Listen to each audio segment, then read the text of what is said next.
கடைசி காலத்தினுடைய அடுத்த ஆயத்தத்தை குறித்து அதே பிலிப்பியருக்கு எழுதின நிருபம் 1ஆம் அதிகாரத்தில் 12வது வசனத்தில் சொல்கிறாரு, சகோதரரே, எனக்கு சம்பவித்தவைகள் சுவிசேஷம் பிரபல்யமாகும்படிக்கு ஏதுவாயிற்றென்று நீங்கள் அறிய மனதாயிருக்கிறேன்.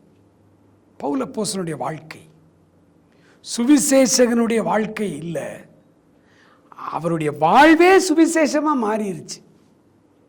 அவர் சொல்கிறாரு, எனக்கு என்ன நடந்தாலும் அது சுவிசேஷத்துக்கு நல்லது. எனக்கு நடக்கிற எல்லா காரியங்களும் சுவிசேஷம் பிரபலமாகிறதுக்கு தான் ஏதுவாய் இருக்கிறது. இப்படிப்பட்ட ஒரு அப்பழுக்கற்ற ஒரு மனிதர் பவுல். சுவிசேஷத்திற்காக தன்னை 100% அர்ப்பணித்து கொண்ட மனிதரை போல இந்த காலை வேளையிலே நாம் அவரிடத்தில் சொல்லணும், ஆண்டவரே, என் வாழ்வும் கூட எனக்கு என்ன நடந்தாலும் அதனால் உம்முடைய சுவிசேஷம் பிரபலமாக வேண்டும். அப்படி நான் வாழ வேண்டும். அப்படி நான் வாழ்வதற்கு எனக்குள்ளே அந்த சுவிசேஷ வாஞ்சை எனக்குள்ளே இருந்து பெருகி வர வேண்டும். பவுல் அப்போஸ்தலனை சிறைச்சாலையில் அடைத்தாலும் வெளியே இருக்கிற அநேகர் பொறாமையினாலாவது அகந்தையினாலாவது வஞ்சகத்தினாலாவது ஆண்டவருடைய சுவிசேஷத்தை அறிவிக்க ஆரம்பித்து விட்டார்கள். அது எவ்வளவு பெரிய பாக்கியம் பாருங்க. அவர் சொல்றாரு, பொறாமையினால வஞ்சகத்தினால விரோதத்தினால அறிவிக்கிற சுவிசேஷம்லாம் ஆண்டவரால் அங்கீகரிக்கப்படாது. சிலர் நல் மனசாட்சியோடு கிறிஸ்துவை அறிவிக்கிறார்கள், அதுதான் நல்லது.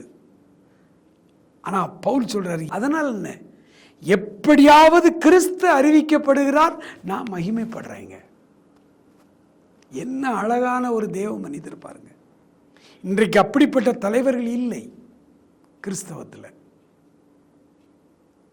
ஆகவே இந்த காலை வேளையிலே நமக்குள்ளே இந்த தாகம், இந்த வாஞ்சை, இந்த ஆத்தும பாரத்தை ஆண்டவர் நமக்குள்ளே எரிய விட வேண்டும் என்று ஆண்டவரிடத்தில் மன்றாடி கேட்போமா? ஆண்டவரே, எவ்விதத்தில் ஆகிலும் நான் உமக்காய் எரிந்து பிரகாசிக்க விரும்புகிறேன். எரிந்து நான் பிரகாசிக்க வேண்டும். என் வாழ்வே சுவிசேஷமாய் மாற வேண்டும்.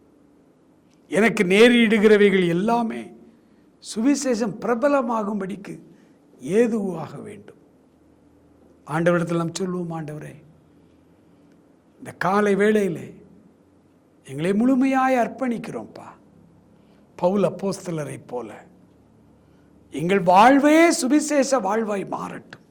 இந்த கடைசி காலங்களிலே வரப்போகிற இந்த உபத்திரவத்திலே நாங்கள் இந்த உபத்திரவத்தை சரியாய் சந்திக்க எங்களுக்குள் இந்த சுவிசேஷ வாஞ்சை நிரம்பி வழியட்டும்.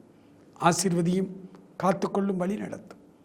இயேசு கிறிஸ்துவின் நல்ல நாமத்தில் ஜெபிக்கிறோம் எங்களருமே பிதாவே.